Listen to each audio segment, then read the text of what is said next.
Hey, it's Drew. And I'm guessing that as a podcast listener, you also enjoy audiobooks. Well, in that case, did you know the audio version of Renegade Marketing 12 Steps to Building Unbeatable B2B Brands was recently ranked the number one new B2B audio book by B2B Authority? Kind of cool, right? Anyway, you can find my book on Audible or your favorite audiobook platform. And speaking of audio, before we get into today's show, I do want to do a shout out to the professionals at Share Your Genius. We started working with them several months ago to make this show even better and have been blown away by their strategic and executional prowess. If you're thinking about starting a podcast or want to turbocharge your current show, be sure to talk to Rachel Downey at shareyourgenius.com and tell her Drew sent you. Okay, let's get on with today's episode. Hello, Renegade marketers. Welcome to Renegade Marketers Unite, the top rated podcast for B2B CMOs and other marketing obsessed individuals. You're about to listen to a recording of CMO Huddle Studio, our live show featuring the CMOs of CMO Huddles, a community that's sharing, caring, and daring each other to greatness every day of the week. This time, we've got a conversation with Shirley Macbeth of Forrester, Olga Noha of SplitMetrics, and Marca Armstrong of Passport. Okay, let's dive in. I'm your host, Drew Neiser, live from my home studio in New York City. It's early in the year, that being 2023, but I am not sensing a lot of optimism in the B2B world right now. Every day, another tech company announces a sizable layoff. Not surprisingly, marketing budgets are getting cut and CMOs are once again being asked to be miracle workers and do more with less. At the same time, there are real opportunities out there to not just survive, but to thrive. How, you ask? Well, one proven way is to lean in heavily into your customer base. Make them so happy they not only want to spend more time with you and spend more money with you, they want to help you grow. Or, as I like to say, when the going gets tough economically, the tough get going on their customer marketing. That'll be coined quickly. I'm sure that'll be a meme. And one of the critical ways to do that is via customer events, which gets us to the topic of this show and our amazing CMO guests. With that, let's bring on Shirley Macbeth, CMO of Forrester and star of episode 21 of the predecessor to this show, Renegade Marketers Live. Hello, Shirley. How are you? Hi, Drew. Good to see you. Thanks for having me on. Oh, it's great to have you here again in the newly christened CMO Huddle studio. Now, I noticed you graduated from Colby in Maine, where you double majored in English and French. So I was thinking we would just do the rest of the show in French, if that's okay. Oh gosh, I'm a little rusty, I have to say. Well, if you're rusty, I'm really bad. So I'm thrilled that you did not pick up on that. But at any point in time, were you thinking, gee, I was going to live in France, or you were going to have some fun with that language? I lived in France for a year, and way back in the day, my French is a little rusty, as I said, but when French menus, French movies, it all comes right back. So, good stuff. Well, I have one story I have to share about a French class in college. It was French conversation class, and I had not been at that point in time much of a star student, but I decided to sort of memorize a whole series of conversations and then have a beer before the class. And that was killer. And I ended up getting an A minus in this class without just on the oral final, thanks to, I think, the beer. The So beer always anyway, helps. Yes. yeah, it does. All right. Well, let's get to the subject at hand, which is customer events. And I'd love to sort of get a high 10,000-foot view about how you approach customer events at Forrester. Sure. Yeah. So we use customer events as really a showcase for our product, and our product at Forrester Research is our research and our analysts. I like to we think of our events almost as like our Apple store, going in person and touching and feeling and learning from our analysts. And if you think of that, it's a great way. We think of it primarily as an engagement event. So to really see your clients, be able to teach them something new. That's always the idea, that we want people to walk away with new ideas and think about their worlds differently because been able to help them with that. We always want to expose them to new areas. And then big part of our events as well is to create networking opportunities to bring like-minded audiences together. So we think of it as a great kind of showcase of our product. And I'm sure a lot of the other CMOs on the call think of it that way as well. There's so many things that I want to unpack there, but I love that this is sort of your Apple store because most of the time I'm imagining these days they're getting written reports, they might be having one-on-one conversation, but it's a lot of Q&A and I have this question, I need this answer where the event is much more serendipitous. Oh, I could go look at the iPad over here and I could look at the new Yep. the I watch over here. So it's such an interesting thing to think about it as a increased engagement exposure opportunity. It is. And I think one other thing I'll add is we always like to highlight successes. So we use our platforms to do annual awards, and we put out call for entries, well in advance to showcase examples of companies that have done amazing things in innovation. And we have criteria around that. And that's really one of the most popular parts of these events. People want to hear from their peers and what's been successful and what's worked. So that's been another great piece of our events that we look forward to every year.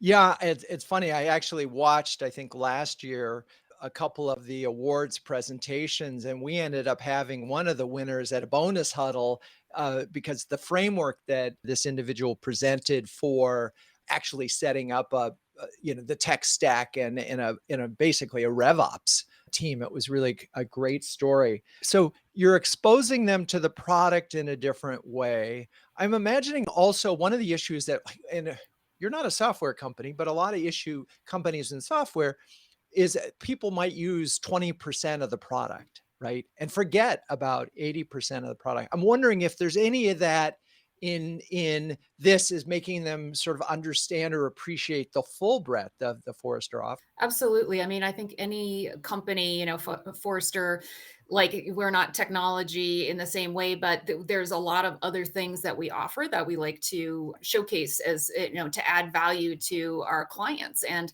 these events are a good way for people to learn more about what we offer. And most importantly, how can we help? And in those moments and times that are transactional on the phone or what have you, you may not have the opportunity to bring or showcase that value. But the events are a great way to do that through one-on-one conversations, different sessions that may help people think of new challenges that they are tackling and then want to engage. So I think for anybody, customer events, if done right, are super great for retention, but also for cross sell and upsell as you think about other ways that you as a valued partner can help your clients. So obviously you need to have a really good content program plan in both, which is both educational and ideally a little bit entertaining. It's along the way. But before that, you gotta get them there.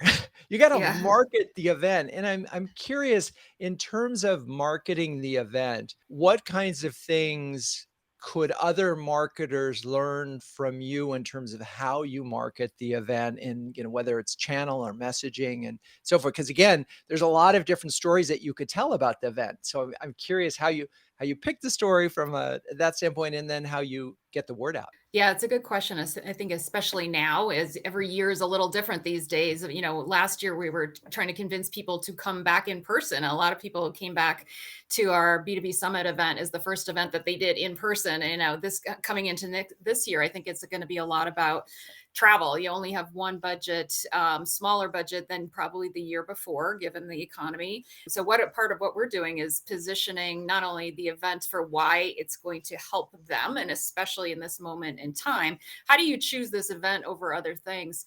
One of the things that we think about a lot is for one of our target audiences, chief marketing officers. And we think about the CMO may only be able to go to one event a year, and they have probably less internal travel as well. So part of the way we're marketing the event is not only the value they will get, but also perhaps the value of bringing their teams. So you have choose an event as a destination to not only come yourself, but to bring your teams together. Travel budgets are going to be less.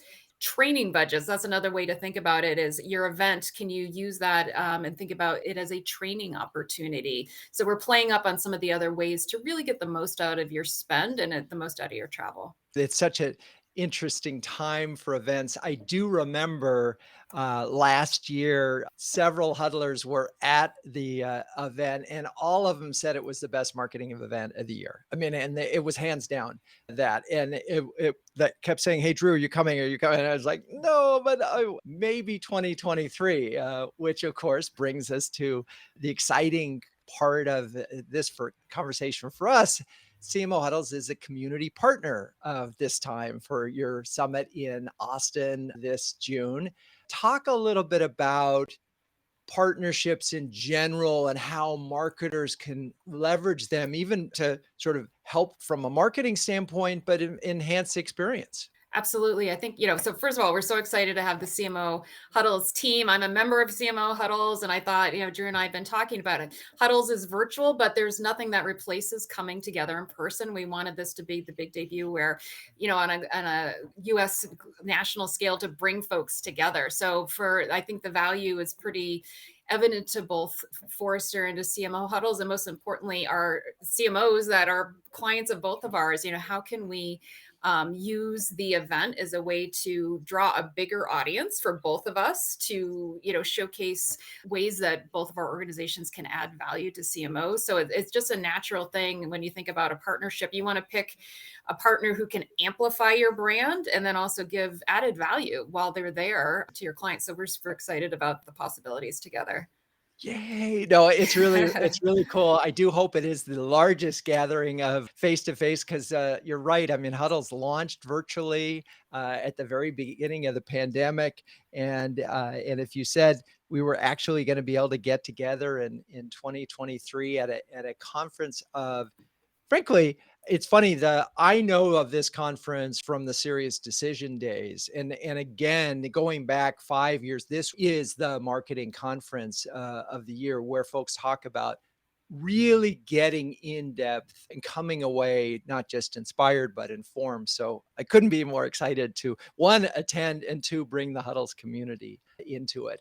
Okay, awesome. Let's keep the conversation going. I'd like to bring in Olga Noha from CMO of SplitMetrics, star of episode 44 of Renegade Marketers Live. Hello, Olga. Welcome back. Hi, Drew, and thanks a lot for the opportunity to be part of the show again.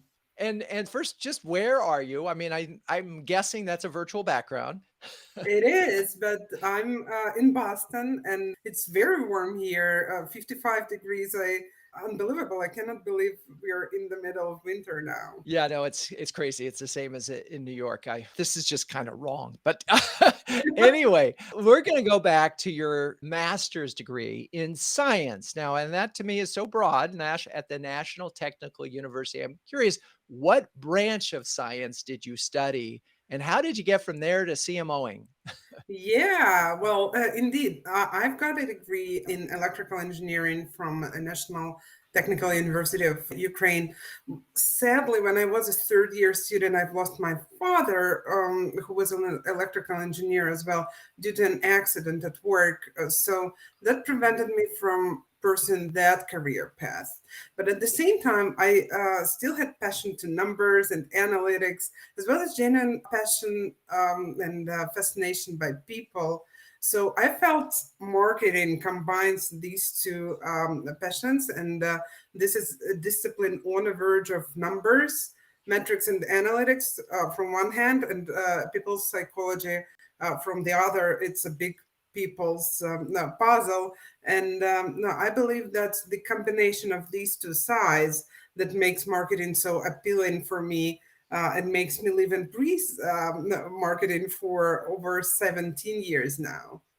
I love it. And it's so true. It has become very, very data driven, but the people aspect and the importance of the people aspect, whether we're talking about management of people or understanding and insight of people to market to them, as in your customers, but even in, and which is a natural segue into customer events, which are all about people. So let's talk about your overall SplitMetrics approach to customer events. Thank you, Drew. Customer events play an important role in the strategy of SplitMetrics. If you're not familiar with the company, we are an Apple Search Ads partner and offer products and services that serve as a growth engine for large mobile-first companies. So customer events provide us with the opportunity to connect with those current and potential customers, build brand awareness, showcase our products and services. Our overall approach to customer events reflects two key aspects of SplitMetrics strategy. First is our educational mission. Second is our 100% focus on the success of our customers.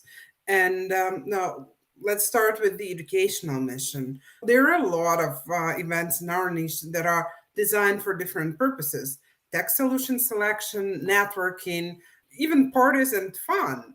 Our focus is, first of all, on the educational value of the events. SplitMetrics has deep expertise in mobile app growth, deep industry experience, and access to actionable insights. We serve as a go-to expert for all mobile marketing needs. And our customer events are this vehicle that helps us bring this educational mission to life. So that's the reflection of one aspect of our strategy. The second aspect of our strategy, and basically our unique differentiator, is this 100% focus on the success of our customers. We leverage event as a platform to establish and strengthen our relationship with the customers, existing and prospective. When we are designing our events, we build them with our customers in mind. What format, what speakers, sessions, structure will bring the biggest value to our customers and make them feel valued. So, I mean, accolades to brag about the first, the largest, the most well-known event on planet Earth. This is all good, and to praise your ego, right? But the genuine goal of customer events, as we see them, is to make the life of each individual in the audience at least a little bit better than it was before the event. So that is our vision. Additionally, customer events provide us with valuable insights into customer needs and preferences, and allow us to meet those needs and preferences even better, and make our customers happy at the end. So this is the approach that basically So reflects these two goals. So what I'm hearing, so it's interesting, and this sort of consistent with what Shirley was talking about, is we're doing everything we can to educate and give value and do things as part of that education to help them be more successful in general, and obviously more successful in, say, using your product. Those are very rational things. How also, and I'm wondering if this is part of the thinking, because I think about certain events that I've gone to, and the ones I remember are the ones where I had amazing interactions with individuals and really memorable experiences, right? And it might have been a great speaker, but more likely it was something else. Do you think about that, sort of the emotional side of connecting with these customers, and what kinds of things do you think about for those? Yes, and it's the same for both offline and online events. We do our best to treat each person in the audience as our valued guest, not a head count, not a number on paper to brag about the volume of attendees that we've got. As an individual guest that I want to see at home, that I want to see as part of my friends and community I'm with.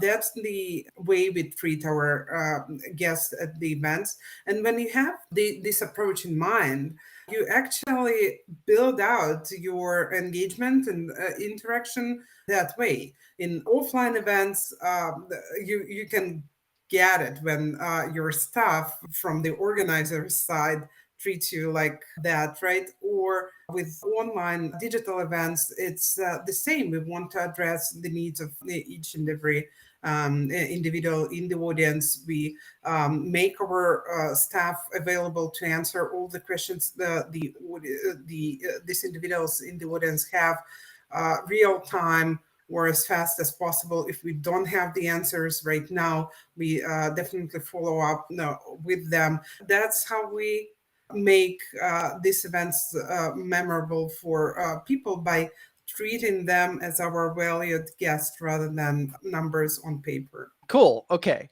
So one of the things that I picked up there in this word I want to throw out is respect, and the respect of their time and where they're coming from. And I think that's such a great framework for any structure of events. Let me ask you a question. A recent interview on Renegade Marketers Unite with Amisha Gandhi, she shared this about events. Follow up is where you make it or break it. And I'm wondering Yeah. what you did, because I know you did this virtual app growth week pro conference for customers. How did you sort of ensure you were continuing to give value after the event? Absolutely. And just as you mentioned, let me just give you some context about what kind of event it was. We recently, last November, we hosted an App Growth Week conference, which is a unique week-long, as its name says, an online conference, largest digital event in the industry. We had 5 days in a row, each day dedicated to its own topic. Mobile growth, user acquisition, Apple search ads, AS or retention.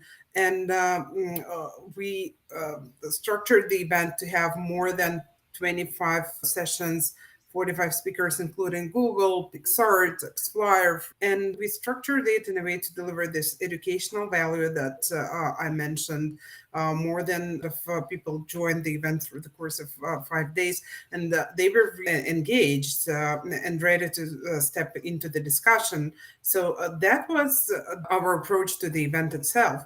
But to your point about post-event follow-up, this experience is definitely not less important than the event experience itself. So all of us probably are familiar with the research finding that when B2B buyers are considering the purchase of your products or services, your sales rep have roughly 5% of customer time during this process. So we wanted to make sure with our post-event follow-up that within this absolutely short time, we provide the biggest value to these prospects and customers. So when we planned our follow-up, we asked ourselves, what can we do to drive value to our customers and prospects? And structured our follow-up activities with that question in mind. For example, we analyzed all the responses of each attendee to our event polls, to surveys, the questions they asked during the event, highlights from the post-event survey, each individual customer or prospect shared, and we structured our the post-event outreach based on these data, not just a templated outreach, but we were addressing solutions and offering solutions to specific needs these customers and prospects shared during the event after analyzing all this data. Or another example, we made all the content of the event, like over these 20 sessions, available on our YouTube channel. We could, of course, keep it gated or even paid, as many other organizers do. But in our case, we decided to make it all these insights, best practices, real life experience shared at the event. We wanted to make it available to our customer community as part of our overall customer care effort. Interesting. Okay, let me stop you for a second, because we're a couple key takeaways, then we're going to bring on Marca. So one, and I love this, you knew you had a follow-up plan, you were ready for the follow-up plan, but it was personalized and customized based on what happened. And so you're planning, but you're also spontaneous because you're taking advantage of it. All right, that's awesome. Thank you, Olga. Okay, now let's bring on Marca Armstrong, who's the CMO of Passport, Inc., and star of episode 45 of Renegade Marketers Live. Hello, Marca. Wonderful to see you again. Hi, Drew. Thanks for having me. No, that's awesome. And where are you? Just out of curiosity. So I am in the beautiful Queen City, otherwise known as Charlotte, North Carolina. And I think it's colder down here than it is up in Boston or New York right now. That's crazy as well. Now, I couldn't help but notice on your LinkedIn profile that you volunteered as a sailing instructor. Now, what a cool skill to have. How did you get so good at it? So I grew up in the Northeast and had the opportunity as a kid to sail little dinghies on a lot of the freshwater lakes that are up in the New England area, and had a chance to enhance that skill during summers as a teenager. And then I befriended someone during, I call it high school, I guess, whose family had a keel boat out on the Long Island Sound. So he was a good friend to have. Rather than owning a boat, it's better to have a friend who has one, right? So spent a lot of time with him and his family sailing on the Sound and racing during the summers. So I've been able to sail both small boats and big boats. It's been a lot of fun. I love it. Yeah, growing up in a sailing town of Newport Beach, I never owned a boat, but all my friends did. So yeah, it's been a That's what lot you of need, time. right?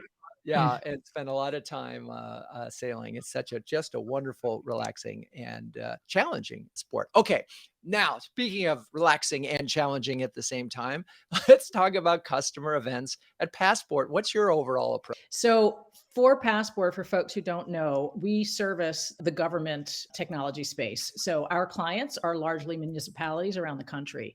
And so when you're working in government, for those of you who have this experience, you know that FaceTime is super, super important and relationships are paramount to driving business. So for us, it's all about driving that thought leadership as well as that networking across clients.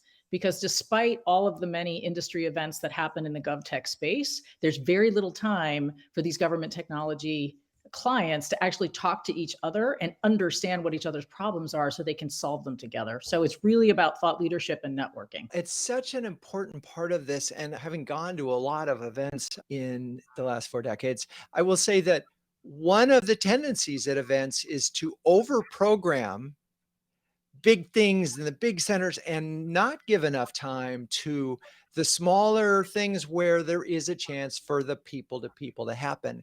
And so, but it's a tricky balance because you've got lots of stories to share. How do you try to, when you look at your customer events, balance that sort of great content and help them get smarter and do their jobs better, and at the same time let them help each other by just spending some time? Yeah, exactly. So when you put the programming together, I think the tendency is to, and I've been to a lot of events where you just go from session to session to session to session, and then you put your head up and you go, wait a minute, who did I talk to? So what we do is we build in actual group kind of discussion sessions where people get around the table and say, hey, what did we learn? Who do you know? That kind of thing. And we make them, you don't have to make them super, super long, but 15 minutes is not enough. What we found is it's more of a 30-minute, 45-minute time for people to actually get up, stretch their legs, go find a partner or somebody that they heard from on a panel. It's also important just to host dinners, cocktail hours, what have you, and that the people who are there from your company representing Passport or Forrester, whomever it may be, that you're all spread across that event and you're making sure people who don't know each other are getting to know each other. And I serve that role. I know I'm jumping ahead on your questions, but you become, as the CMO, the ambassador. If you see a client sitting out there a little lost, you go over and tag their shirt sleeve and say, hey, let me bring you to this table so you can talk to these people. And this is who they are. And here are the things you have in common. Doesn't always work, but that's what you got to do. I think it works like 99% of the time. And the reason I think it works is, so my parents threw a lot of open houses when I was growing up. And as a kid, we were all expected to be hosts. And so you just get used to very quickly asking someone what they're interested in and figuring out who you can connect them with.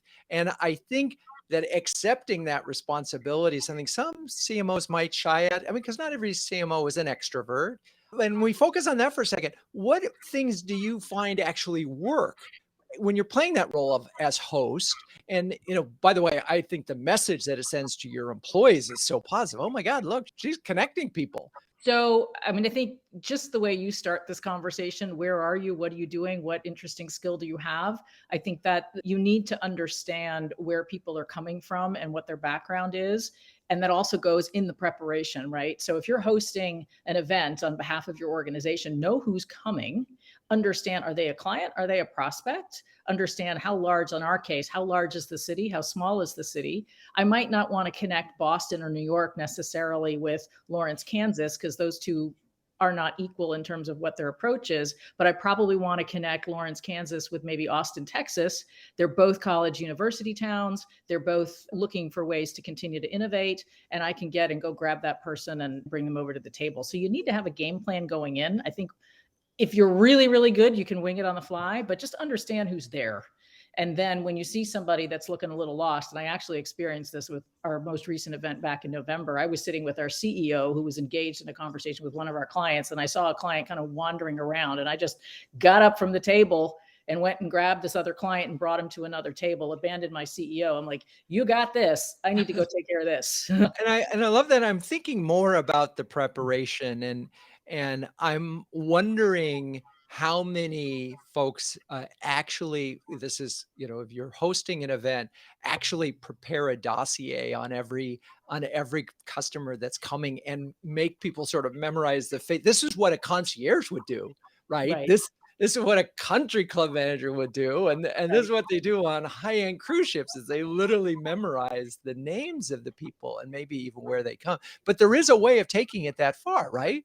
Oh, there absolutely is. And the preparation, I mean, I have the luxury of being I don't want to say we're a startup. We're kind of in those teenage years right now, but our events are right now sub 100 people. And I work very closely with our client success organization to target the attendees. So we know going in who is coming and who we've targeted based on their profile. So it's a lot easier to handle a list of sub 100 versus when you're dealing with 1,000. But I think your partnership with your sales and your client success folks going in are super, super important, because I can't be at every table, but I can, people will literally come to me, Marca, where do you want me? I want you over there.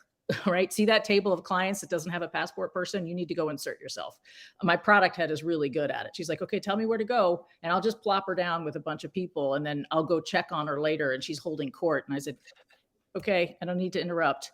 So it's a partnership with your colleagues on the sales and the client success side in advance.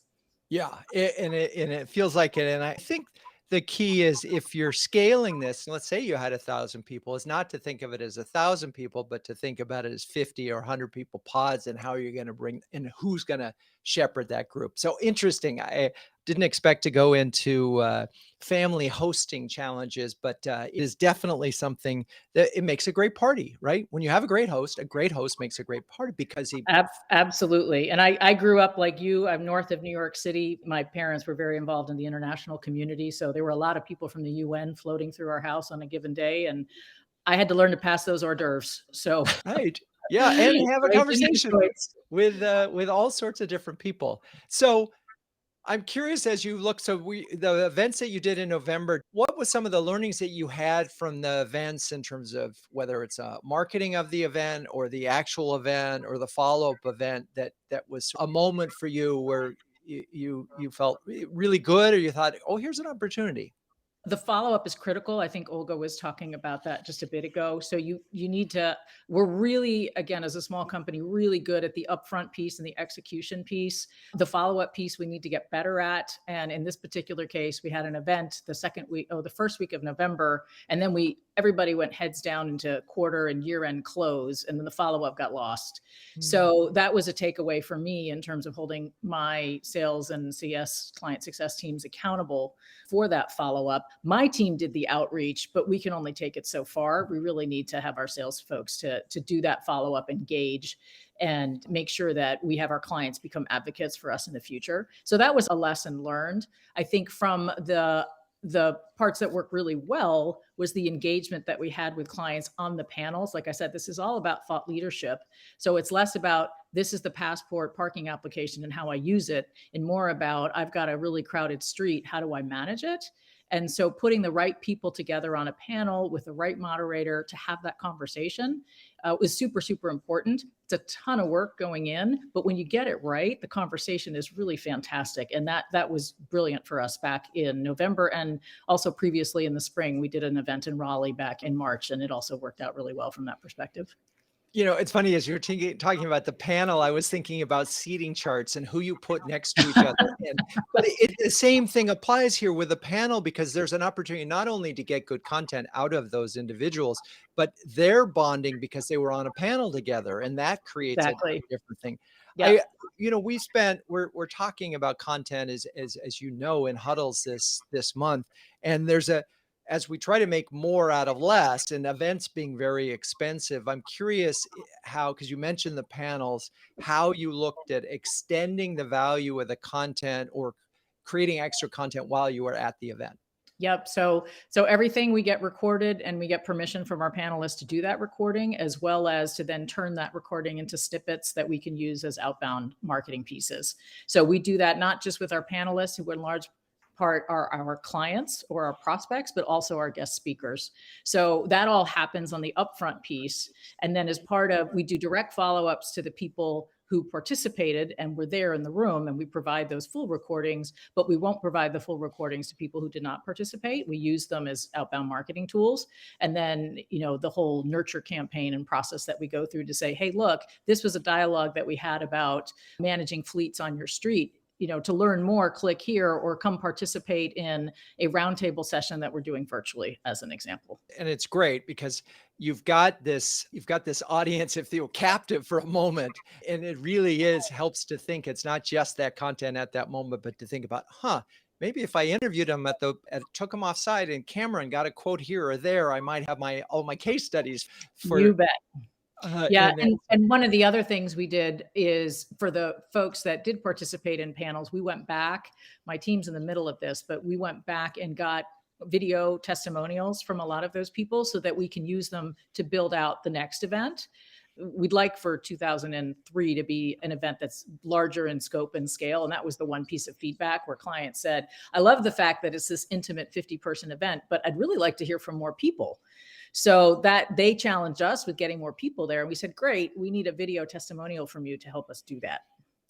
Perfect. It's a win-win. And yes, and that's the part of that about this conversation has been, you have to, customer events are marketing, but you have to market the marketing, and you think about marketing the next one while you're doing the current one. And this is what the story about getting the customers to say how much they're enjoying the event. So just another thing to add to your list. Okay. Well, we're going to take a tiny break, and it's time for me to talk about CMO Huddles, even though I've already been doing it all through the show. But launched in 2020, CMO Huddles is an exclusive community of over 100 highly effective B2B CMOs who are sharing, caring, and daring each other to greatness every month. One CMO described Huddles as a cross between an executive workshop and a therapy session. And given how hard things are getting out there, who doesn't need a little reassurance that they're not alone? Everything about CMO Huddles is designed to be a force multiplier, helping you to make faster, better, and more informed decisions. Since no CMO can outwork this crazy job, CMO Huddles is here to help you outsmart it. So I'm going to bring back Shirley, Olga, Marca, all active, engaged huddlers. And I have a question for all three of you, which is, so are you on the therapy side of Huddles or the executive workshop side of Huddles? I'm all in on therapy, I would say. I'd say it's lonely at the top sometimes as a CMO. And I love the ability to kind of workshop and think and talk to others. So maybe it's a little of both, but that opportunity to really talk to your peers is invaluable. All right. Marca, Olga, any thoughts on that? Or if you have an example, one of the things that, it's funny, this is a show, and one of the things we're talking about is it's a hard job. It's a really, really hard job. There's so many aspects of it. We've just been talking about events. And if you think about it, we probably come up with 15 different aspects of it. So I'm wondering, as you've had conversations in CMO Huddles, if there's been a moment where something came out of a huddle where that it solved a problem or helped you do something quickly. Marca, you're shaking your head. Yeah, well, I'm shaking my head because I wanted to add to what Shirley Shirley articulated. I mean, I came into it and joined huddles because of the executive workshopping opportunity. I think therapy is an output of that because you get into dialogues around. I mean, we've had pipeline discussions, we've had ABM discussions, we've had like managing young team discussions. No matter what the dialogue has been, you always come out feeling like you're not alone. I think, Shirley, that's what you were poking at. So one of the things I remember, Drew, a conversation maybe a year when we first started was just around the marketing automation tools that people were using. And I had made a comment that I ditched Marketo and brought in HubSpot. And then I had like 2 or 3 other people ping me and say, oh, I need to talk to you about that. And so it's just an example of how you realize others are faced with similar challenges. And it's just super helpful to know that there's a community out there that you can reach into to find some good advice and conversation. I love it. Olga, anything you want to throw in here? Yeah, and for me, this very combination of both the therapy side and the executive workshop side is why I love the CMO Huddles community. It's very hard to find another community of such talented and responsive professionals who are truly ready to share here and there. And for me, the community helps to, from one hand, strengthen my professional skills, but also get this feedback and support from my peers. And this combination is invaluable. Thank you, all 3 of you, for this. We wanted to try something really quick and really different. Perhaps you've heard of this game, Kiss, Marry, or Kill. Olga, you're shaking your head positively, nodding your head, I should say. This is new to me, but I'm gonna ask each of you: Kiss, Marry, or Kill in-person events, remote events, and hybrid events. I guess, do we start with in-person events? Kiss, Marry, or Kill? I'm marrying them right now. Mary. Marry. Okay. Mary. What about hybrid events? I think you have to kiss them. We don't have a choice. They Okay. have their place for sure, and they're here to stay. Got it. All right. Well, I would kill them because it's very hard to design an event that would do 2 jobs equally well.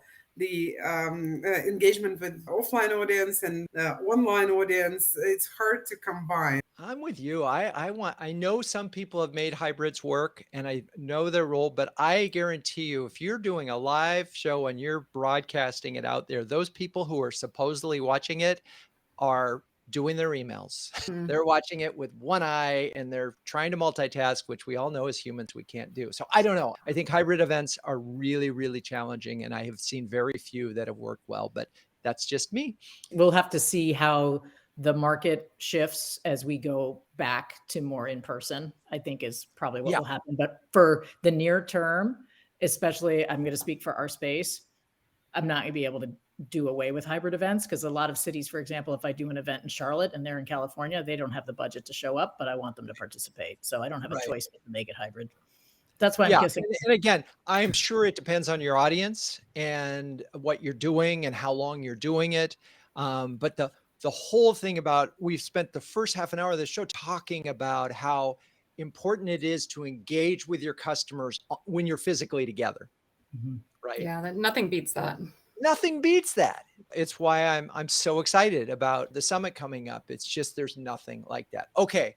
So we've talked a little bit, at least Marca and I talked about the role that CMOs play engaging with customers at an event. And Shirley, I'm really curious from your perspective, what role did you, because you were at the event last May, right? Or June. What role do you play in want to play or see yourself playing in future events? A lot of what was already talked about. I think bringing people together, being that, kind of host in a way, I think that's a great thing. One thing we haven't talked about is using those events to get a bit more feedback. So one of the things we did at our events this year is do what we call co-creation sessions, and our marketing and CX teams, not only trying to engage our clients, but get feedback and have our clients be part of the next iteration of our product. And I think that's an amazing role for a CMO to play. A lot of us have customer experience and other groups under our remit to be that voice of customer. So I'd say that's another great way to use events, is to hear and leverage the ideas from your customers in co-creation. It's such a great point and reminder, and honestly had fallen off my radar. It's funny because I attended a number of events for like companies like IBM and Marketo as an influencer, and IBM had a program where they brought us together to co-create, and it was really a fantastic thing. But I'm just thinking about that when we're together in June, and that opportunity to, continue to help CMO huddles become a better Exactly. experience, not just at the event, but further on. Okay, great thought. Co-create at the events, take advantage of that opportunity. Except forget the current events that you've all done are fantastic. Do you recall any nightmare event stories from other days, past days, where things, or there's some lessons learned? Marca, you already shared that the follow-up wasn't quite where you wanted to. I wouldn't call that a nightmare, just was weird timing. But anybody have an event story that apocryphal that we might be able to share? Olga, Well, I have what I would say a funny one, but it didn't sound funny that time. In my previous days, we had a series of offline events, one after the other, and our speaker, who was supposed to fly from our event in Australia to the next one in Indonesia, couldn't actually board the plane as his passport expired right the day before. And he only could fly back to the US. We had to find a way to replace him because otherwise the event wouldn't happen. Nobody from our US or European team would be able to get there to Indonesia by the time the event starts because of the time difference and time needed in travel. So basically, we had to fly our newly hired GM in Australia on his first day of employment to make the event happen.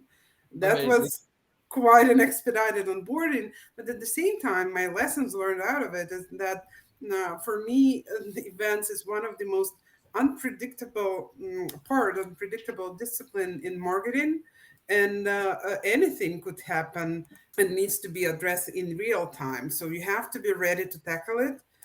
You have to have a mindset that is very flexible, but also unbreakable, and surround yourself with such team who are ready to tackle it the same way and have the same approach. Yeah, I have to say, so in the early days of Renegade, we did a lot of guerrilla marketing and event marketing. And my instruction to the team was profound paranoia and go. And so I had this role where I would say, all right, let's go through everything that could go wrong. And let's talk about all of those things. What if the electricity goes off? What's the plan? What if, the speaker doesn't show up? What is the plan? And my team hated that. They hated that process. You might get 90% prepared for the things, and then something else crazy would happen. We had an event where we had put carpeting on carpeting, and guess what happens when you do that? It starts to turn into waves.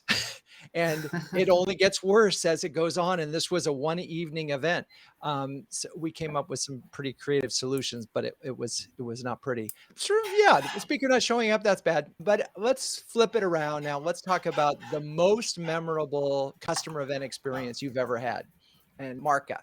So the most memorable was during my day at Panasonic North America, and we did an event on the Intrepid to launch a brand new technology. And our speaker was Richard Phillips, otherwise known as Captain Phillips from the movie that starred Tom Hanks. And when he finished speaking, every law enforcement officer from the New York metro area that participated in that event gave him a standing ovation. At that point, I'm like, okay, we did something right here. Now let's go sell a heck of a lot of. Yeah. It rocks. You That's realize that the world is a lot bigger than you when you're not an aircraft carrier and you have a guy that got captured by Somali pirates as your speaker. Amazing. Yeah, it's funny. I keep forgetting we have that Panasonic Tough Book together for fun. And I mentioned this in my book. When the day of the launch of the Tough Book, of the first Tough Book, 2 engineers flew it over from Japan, and we proceeded to drive a 6,000-pound Hummer over it on live television. It worked. It was great. It worked. It survived. We made a lot of press, but there was Yep. a lot of nervousness. Anyway. Absolutely. And my boss from Panasonic, who was up at the bridge of the Intrepid, which is, however many stories up, 10, 8, something like that. And he threw the latest Tough book onto the deck while the engineers sat there and cringed because we had to turn it on in front of the clients and we only had about 3 samples. So I think he only ruined 2 of the 3 and we still had one that saved us in the rest of the day. There you go. Anyway, Yep. it was On my memorable to shelf say the still. least. Very cool. All right. Well, this is the moment that we on this show, we ask what Ben Franklin would say. Now, we just do that because I'm a fan. But the way I wanted to think about this today is Franklin would say, 1 today is worth 2 tomorrows. And what I'm thinking about and why that quote really struck me is put the energy into the event. That is the today. That is the moment. Get your act together in terms, and we've talked a lot about that on this show, is, you have to create a really good, enriching experience that has a little time for networking, that has some time for breathing, has perhaps time for co-creation. So 1 today is worth 2 tomorrows. Because if you host a great customer event today, you'll have more customers tomorrow. Okay. So with that, let's get to final words of wisdom for other CMOs when it comes to customer event marketing. We'll go backwards. Olga first. Thank you, Drew. Well, my advice would be when you build customer events, do that with this true care for your customers. KPIs, metrics are important, but the real success of the event is measured by your customers getting value from it and being valued at the event. Right. Give value and be valued. Great summary. Okay, Marca. So similar to Olga, I would say be intentional about what it is you're trying to accomplish. Putting together events is no small feat. They're expensive and there are a lot of human resources involved to get it right. So make sure you understand. And in our case, in Passport, we set out to provide thought leadership to our clients. So how do we do that in such a way that they walk away feeling as though they learned something and making sure that they made those connections that we want them to make while they're there. So just be intentional about what it is you're trying to accomplish and hold yourself accountable to those goals. Yeah. And what was great about the way you described it was a pretty simple and easy to understand goal. And I just think that's so important because then you can put all your energy there. Okay, Shirley, bring us home. Great. Well, we've talked about this a little bit, but an event is not a moment in time. It is the experience leading up to that, and then I think even more importantly, the experience after that. So the follow-up, thinking of it as a 6-8 year-long kind of pain or nurture, right? Where you're thinking of your clients, the pre-experience, what they got out of it, the value. It's a conversation, and some of it's in person, some of it is digital. But just to think about the end-to-end piece of that as how you retain and keep your clients engaged. And it's such a great point, and I can stretch it a little bit further. I mean, we're talking about thinking about this as a content tentpole with a pre-event, a post, and a post-event plus that. And what's interesting about the post-event opportunity is you talked about co-creation. You can sort of extend community and that it just keeps going, particularly if you gave an opportunity for the customers to come together and learn from each other. Okay, amazing. Thank you, all 3 of you, Shirley, Olga, Marca, you're great sports. Thank you, audience, for staying with us.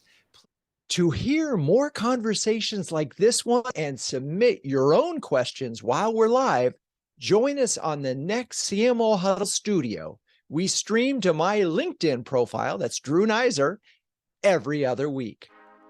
Renegade Marketers Unite is written and directed by Drew Neiser. Hey, that's me. The show is produced by Melissa Caffrey, Laura Parkin, and our B2B podcast partner, Share Your Genius. The music is by the amazing Burns Twins, and the intro voiceover is Linda Cornelius. To find the transcripts of all episodes, suggest future guests, or learn more about B2B branding, CMO huddles, or my CMO coaching service, check out renegade.com. I'm your host, Drew Neiser, and until next time, keep those Renegade thinking caps on and strong.